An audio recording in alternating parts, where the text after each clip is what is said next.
I've also met cleaners that have had to start, for example, at 7 a.m. at Victoria University, finish at 3, go home 2 hours for dinner, and then go out for another 5 hours at a local school. So that's about a 13-hour day. But what the living wage really allows is it allows people to actually just live an ordinary life, something that many of us, I think, imagine the listeners would take for granted.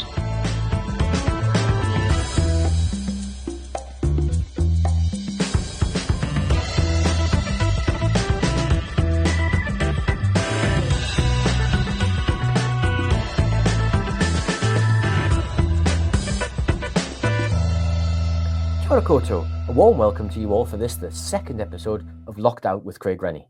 By day, I'm the economist and director of policy for the New Zealand Council of Trade Unions. But by night, this podcast looks at the numbers in New Zealand and asks the hard questions so that you can too. Can I start by thanking everyone who helped make the first episode of this show such a success? Last week, this show had the highest placing of any New Zealand news show on the Apple podcast charts. The show was seen by thousands of people on YouTube. I never knew there were so many people in New Zealand like me. Here at Locked Out, we're always interested in what our viewers and listeners want to know and what numbers are making them say, does that make sense? You can be in no doubt if you're thinking it, we are too. So get in touch. I'm on X, I'm on Blue Sky, and I'm on Substack. We want to hear how we can better help you understand what's really going on and how you can navigate the numbers being thrown around by politicians and experts alike. Now on the show this week, we have Finn Cordwell, a community organiser from the living wage movement here in Wellington. It's an issue that's very dear to my heart. I've helped in the past with the calculations of the living wage, and it's one of the best ways in which employers can genuinely show that they care about the welfare of their employees. We're going to talk about the living wage because last week we saw the consumer price index, or inflation, being measured at 2.5% for the year to March 2025. That's up from 2.2% in the last quarter. Inflation was driven up by increases in rents, which went up 3.7%, groceries that rose 4.3%, household energy was up 7.2%, insurances were up 8%, and rates were up 12%. Rents contributed the most overall to the inflation increase. It's clear the $3 billion tax cut for landlords just isn't enough. But because the prices of things you can't avoid are rising faster than in others, it means that inflation's rising particularly quickly for those on low incomes. That matters for those on the minimum wage. In New Zealand, approximately 128,000 workers aged 16 to 64 are paid at or below the minimum wage according to MB. That's the same as the entire population of Dunedin. This year, the minimum wage was increased not by 2.5% to keep up with inflation, but by 1.5%. This is the second year in a row in which the government has increased the minimum wage by less than inflation. In the first year, that left minimum wage workers $963 a year worse off.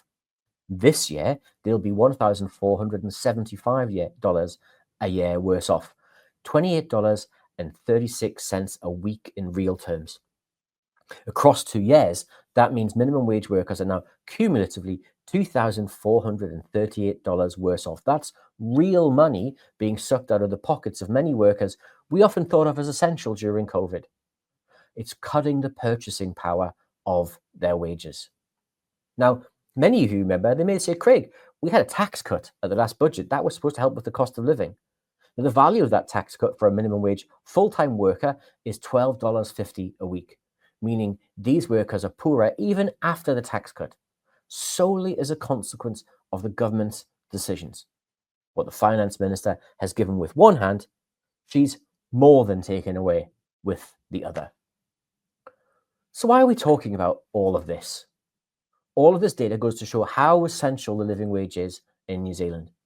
It's deliberately set at a rate that allows working people and their families to lead lives of dignity and to be active participants in their community.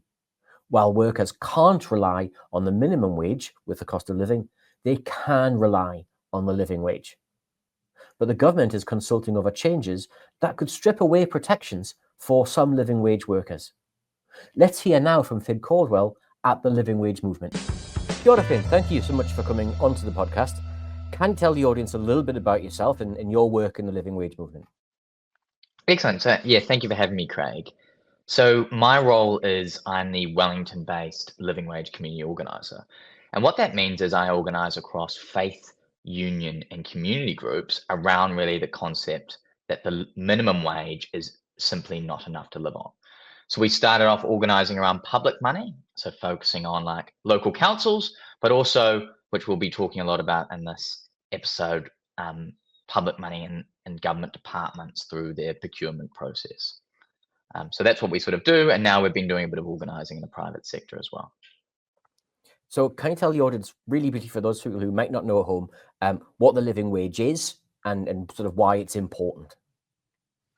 Yeah, so the living wage is really the rate which allows an individual and a family to live a decent life, cover their basic necessities and thrive.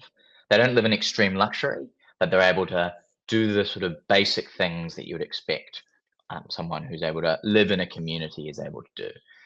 This is compared to the minimum wage, which is an arbitrary number merely set by cabinet. It's based on political assumptions rather than the actual true cost of living, which is, of course, the living wage.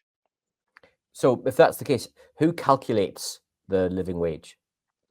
So the living wage is calculated by the Family Centre Social Policy Unit, and they take into account the various costs that a family or an individual take on. So it looks at housing costs, food and other costs such as buying basic things like clothes and those key aspects. It's really based on what's really the model family. So it's 2 parents and 2 kids on 1.5 incomes. And why we sort of use that calculation is that is really deemed as the average family who would be across Aotearoa. But it also really sets a market wage. It also applies to those who may not necessarily have a family, because it gives people the ability to one day shift towards being able to have a family and have that option, really. So it's a market rate that applies to all individuals, regardless of their living situation or their dependents they have. And how has that evolved over time? Is what's in and out of it changed? Because, sort of the inflation data includes some things some years and includes other things other years. Has it changed, or is it basically measuring the same thing over and over again? No, yeah. So what happens is on the living wage, the Family Social Policy Centre, it sets up a formula which calculates the living wage for that guaranteed year. But it sets up that formula for a 5-year term, and then each year it's adjusted according to the average ordinary hourly earnings, which is sort of released by Statistics New Zealand. And what that means is that it has quite a lot of flexibility. So during that 5-year term, it will reassess really what the key costs are. So I think in 2023 we had quite a big increase. So that shifted the living wage quite up to $26, and that was because it took into account all that and all those inflationary pressures and the cost of living crisis that was happening at that time, and it really turned it into a wage that allowed an individual to survive and actually live a decent life. It's regularly recalculated, yeah. So that's really important. Sort of, so it's a wage that allows people to thrive. It allows people to sort of to lead lives of meaning and decency. Yeah, but absolutely. Is there anything sort of do you have any examples of where the living wage has made a real difference for working people in Aotearoa? Yeah, so I've met many workers across my time in this role.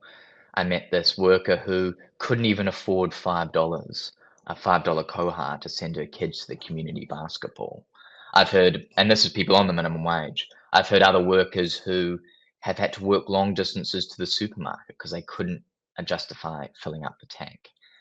I've also met cleaners that have had to start, for example, at 7 a.m. at Victoria University, finish at 3, go home 2 hours for dinner, and then go out for another 5 hours at a local school. So that's about a 13-hour day. But what the living wage really allows is it allows people to actually just live a ordinary life, something that many of us, I think, imagine the listeners would take for granted. So I met a security guard that experienced the transition from the living wage, where he went from having to work long hours, but he could just show up to work at 8:30, finish at 5, go home, iron his shirt, watch a little bit of television at the end of the day, and then go to sleep, which you would expect would be a basic thing that a lot of us would hope for. But for actually workers in these low-paid industries, that's a luxury. And that's just the basics of what a living wage can provide a lot of the time. And I don't think many people realize that sort of New Zealanders work some of the longest hours in the OECD, work some of the longest hours in the developed world. We spend 2 weeks at work longer than the average Australian worker, and we spend many hundreds of hours at work longer than the average German or French worker. And the living wages, as well as giving people a decent wage, gives them back their time. It gives them time they can spend with their family, time they can spend in their community. And that time is choices. It means life isn't all just about work. It's about other things as well. Yeah, absolutely. And that community aspect is really important, because a lot of these workers become disconnected from their community because they're having to work these longer hours. I met this worker recently in this campaign that we're running out in the Hutt Valley, who all she wants to be able to do is participate in her Nuayan community on a Saturday and be able to be involved in some of those workshops and things like that. But that is just not available to her because she's having to work overtime and her Saturdays are gone. But also they just don't have time after their long days to really do anything else because they're so exhausted after their shifts that kicking on to do anything else other than just sort of recuperate is quite tough. Yeah. And so I guess, it's clearly quite an important thing. It's clearly a very valuable thing. Given that, what recent sort of decisions or what recent government consultations has the government made on the living wage? Yeah, so in March this year, the government has looked to reform the whole government procurement process.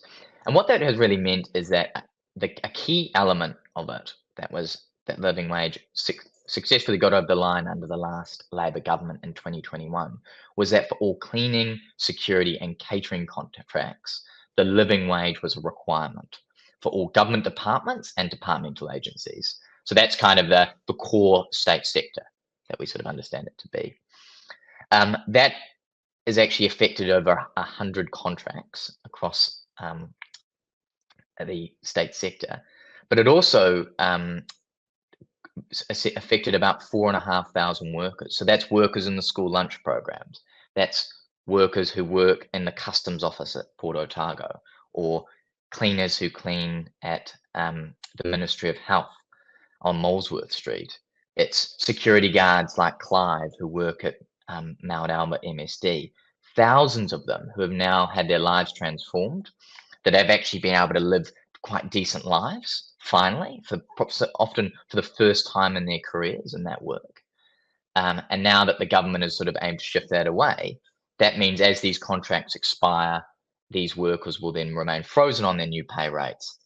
And as new workers trickle through, they'll be shifted to the minimum wage. So it was actually one of the most, in my view, one of the most successful policies of the previous government, with this sort of direct social impact on thousands of workers, just with that quite vast geographic spread across Aotearoa. Yeah. And so why, clearly if there are so many benefits, why has the government chosen to do that? So the government has chosen to do it on the basis of streamlining the procurement process. And the idea of that, if you sort of clip away at all the barriers or sort of check boxes that businesses have to go through, it will make it more accessible to Kiwi businesses to access contracts, but also sort of limit a lot of those costs that businesses have to take on applying for those contracts. However, the reality is that we think they're really throwing the baby out with the bathwater here, in the sense that the living wage actually ensures higher performance in these contracts because you're able to retain staff a lot of the time. And if you actually talk to a lot of these companies, they struggle to retain staff. That's one of their biggest issues. So having the living wage is actually a real lifeline. But also it is not a barrier to Kiwi businesses, which is a frustrating thing we've heard from the government. Because Kiwi businesses a lot of the time want to be able to pay the living wage. They also, competing for government contracts, wages aren't the issue. The issue is that when they're competing for these large government contracts, multinational companies like OCS and Spotless, for example, will be able to squeeze, with their large economies of scale, will be able to squeeze the price of the contract, which mainly impacts wages, to narrow the cost, which really actually prevents Kiwi businesses from be able to access these contracts. As it's really typically called, it's called the race to the bottom. And the living wage creates that floor that gives everyone an equal opportunity to apply for these contracts. And it means that competition isn't based on wages, it's based on other things. Which keeps workers out of poverty who work in those industries. Yeah. So it sounds as if, in making this decision, there are quite clear winners and losers, where, some of these workers who will be affected by this change will lose potentially quite large amounts of money. But the only beneficiaries on this appear to be the companies that will be hiring them. Is that a fair conclusion to come to, or is there something else happening here? Yeah, I think that's a fair conclusion of it. The workers' wages will be squeezed at the expense of a lot of businesses. At the benefit of a lot of the businesses, but also I think it prevents some of those medium to smaller size Kiwi businesses, those like Glenn Campbell and House of Hygiene, or Paul Fraser at Facility Friend, who want to be able to have access to these contracts, want to be able to pay their staff the living wage, but simply can't because they are outbid by a lot of these multinational companies that squeeze price. And that really in these contracts means wages. And so essentially what we're saying here is that the Living Wage acts as not a guarantee, but certainly a mechanism of protecting workers from the kinds of exploitation that you might see in other parts of the cleaning or security guard or catering sector. Yeah, absolutely. And what it means is that, for example, this policy has also had indirect benefit. So it's being able to, the state is able to operate as a leader in government procurement, really as an example. And that's flowed through not only to other government departments that are out of scope initially of the procurement changes. So that would be like wider state agencies, but it's also flowed through to local councils, but also it's put a lot of companies in situations where they have to pass the living wage on to other contracts because of equity issues around their staff shifting from site to site. So indirectly, there could be thousands more benefiting from this contract, from this procurement change. A classic thing in Wellington, we now often struggle to find a lot of workers who are not on the living wage because of this policy since 2021. So it's had this vast impact across that low-paid industry of cleaning, security. That's fantastic.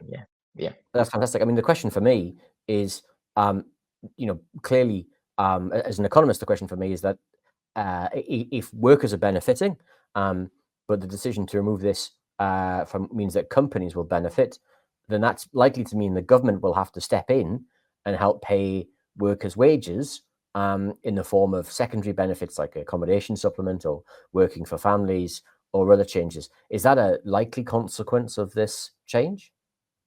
Yeah, absolutely. And I think that's something that you've highlighted quite strongly, Craig, in the sense that actually at the end of the day, the state is worse off because they are having to pay other entitlements to support these low-paid workers. They lose the extra tax revenue from the wages that are paid, and also the various other social consequences that flow from it. But I think you're going to talk about this later on in the podcast.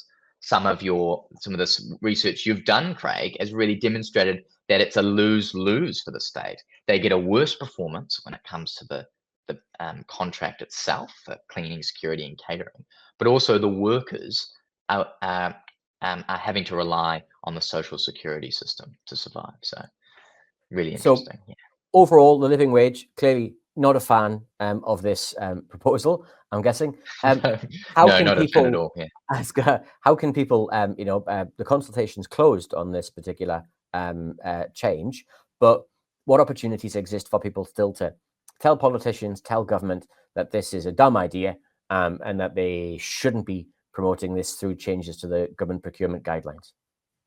Yeah, so I think a key thing is please write to your local MP. So if you have a local MP, obviously in your electorate, write to them and talk about why, in your view, it's important that the government prioritise keeping the living wage requirement in the procurement guidelines. That is up because this is a small change. It's a small regulatory change the government has to make, but it has tremendous impact. So please write to your local MP. That would be a key thing. So we're hoping that the government will see that this is really not a pragmatic decision removing the living wage. It would be simply based an ideological decision against the living wage, removing it. So we really call on the government and its coalition partners to not remove the living wage. We had a commitment at our 2023 election forum from New Zealand First to keep these guidelines, and we're hoping that New Zealand First upholds that commitment. Is there more information about this you can find on the Living Wages website? Yeah, absolutely. So go to our living wage website and you'll be able to read the various our press releases, but also just the general information about these guidelines and the tremendous impact it's had. So that's Living Wage Aotearoa New Zealand. Just type that in. Well, thank you, Finn. Thank you for coming on and telling us all about the living wage and the changes to the government procurement guidelines. Thank you for all the work that you and the work of the Living Wage Aotearoa is doing across New Zealand. And can I just encourage everyone at this point just to really engage with their MP, engage with the government departments, because there are thousands of workers who will be affected by this change. Thanks again, Finn. Thank you, Craig. If you still don't believe that the living wage is important, perhaps I might help here with some numbers about what would happen to those workers affected by this change. Also, let's not forget, these are companies already paying the living wage. We aren't asking them to raise wages from where they are now. If a worker loses the protection of the living wage and moves to the minimum wage, a full-time 40-hour worker will be $8,944 a year worse off, $172 a week for the same job, the same effort, the same output. Over the typical 5-year span of a set of government procurement guidelines, the ones the government's currently consulting on, that works out at just under $45,000 per worker. Cumulatively, if all of those 4,600 workers mentioned by Finn moved to the minimum wage, they would all be $41 million a year worse off. More than $200 million taken out from their pockets over that 5-year time frame. Again, for the same job, the same effort, the same output. But it's not just workers who would be negatively affected by that change. The Crown would lose $9.6 million a year in income tax from that group, just short of $50 million across that period. Spending on income support, such as working for families or accommodation supplement, would also rise. The only beneficiaries would be the companies hiring these workers. Their wage bill would fall and they would simply scoop that return as new profit. So let's turn this into a real person. Let me tell you the story of Amy. Amy works full-time as a caterer, providing school meals. She's paid the living wage and gets $1,112 a week before tax. Her income is topped up by working for families and accommodation supplement to the tune of $383 a week, and she pays the median rent in New Zealand, which is $600 a week. Now, unfortunately, Amy's now moved to the minimum wage, and she now gets $940 a week. She's $8,944 a year worse off, but her income is now topped up by more working for families and more accommodation supplement. She's now paid $473 a week. The taxpayer is now providing an extra $4,680 in welfare, much of which was previously paid by her employer. Previously, Amy paid $9,568 in income tax a year. She now pays $7,462. The government's paying an extra $4,680 in extra payments, and it's receiving $2,106 less. That means the taxpayers altogether $6,696 a year worse off just for Amy. Amy and her family are still $2,115 a year worse off, even after all the tax and welfare changes. That means Amy's family will have to do without $38.75 a week. Again, for the same job, the same effort. Only this Minister of Finance could think that this is a good deal. And for those of you who are out there thinking, well, this won't impact existing workers, this won't impact current workers, look at the example of bus drivers. In 1990, bus drivers couldn't be paid less than 66% above the minimum wage. By 2020, competitive tendering had driven that to within 10% of the minimum wage. So overall, this is a package that makes workers worse off. It makes taxpayers worse off. It makes communities worse off. It increases welfare payments, and it also likely increases child poverty, family stress, and financial hardship. And the only winners are firms who can now pay less. Amy's story will be repeated around the Motu. But can we first sort of take a step back and ask ourselves the question, is this really how we're going to grow the economy? By cutting the wages of cleaners, security guards, and caterers? Is this really what back on track looks like? Is this economic success? In his maiden speech to the House, the now Prime Minister said that New Zealand needed to work smarter, not harder. I think the government needs to think harder. It needs to think smarter than making Amy and the taxpayer poorer while sending profits for companies higher. Now, if you're interested in more, there's an article with all the detailed numbers on this research on my Substack. Search for Craig Rennie and find all the information there. But the decision to increase the minimum wage by less than inflation for 2 years in a row and to remove living wage protections in government contracts is a choice. It's a choice being actively made by this government. With 46% of workers receiving a pay rise less than inflation last year, it also shows that many working people are still doing it really tough.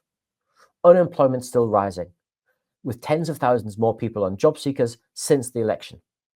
This inflation data and the government's response to it through the minimum wage is another piece of evidence about who's winning and who's losing in the economy. It's clearly not workers who are benefiting from whatever weak growth we have right now. The poorest working people are facing higher costs they can't avoid, but with less money to pay. That needs to change. We do need to ask ourselves the question, do you feel back on track yet? Now, if I could just return to our normal segment on the economic update, we look at all the numbers in the economy this week and last week. And this week, we saw further evidence suggesting that our economic growth and recovery story from 2024 is still off track. ANZ Bank downgraded its growth forecasts for the next couple of years in New Zealand. They also expect interest rates to fall further to 2.5%. We saw card spending data come in that was really weak, showing that consumers are still keeping their hands in their pockets and they're still a bit worried about the future, particularly about their jobs. Now, the one area of the economy that's growing strongly are exports, particularly dairy and meat exports. Overseas merchandise trade data this week supported that theory, coming in very strongly with a big surplus in data, which is great. Only one of the fastest growth countries for our exports is the US.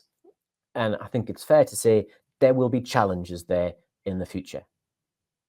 But it's okay because the Minister of Finance gave an interview over the weekend in which she said, we're in a good position, begging the question of how bad it has to get. She also promised there will be no fiscal response to our current challenges, meaning the government won't invest if the economy turns further south or if we see weaker growth. That suggests, and insiders will tell you, that budget forecasts are grimmer than many of us had expected. Now, if we look ahead to this week's data, it's a quiet week on the data front with it being Easter, but today we should have the Westpac Consumer Confidence set. It's currently at 92. Any number below 100 suggests consumers aren't feeling confident. We should expect it to lift from 92, but if it falls again, it suggests real weakness in the economy. On Wednesday next week, we have the ANZ Business Outlook data. It will be positive, but look through the headline rate to the own activity rate. That tells you what's really going on in the economy because it's firms telling you what they're really doing rather than their view of the economy. And on Thursday next week, we should see the Household Living Price Index from Statistics New Zealand, showing how prices are rising for different groups in New Zealand have a look for the difference in inflation between low income groups and high income groups. Again, a growing gap in that inflation will show who's winning and losing right now in the economy. Thank you so much for joining us here at Locked Out. We hope you found it in parts maddening and in parts enlightening. If you've enjoyed the show, please give us a review or a recommendation on YouTube, Spotify, or wherever you download. Locked Out looks forward to talking with you more next week. Don't work too hard. Goodbye.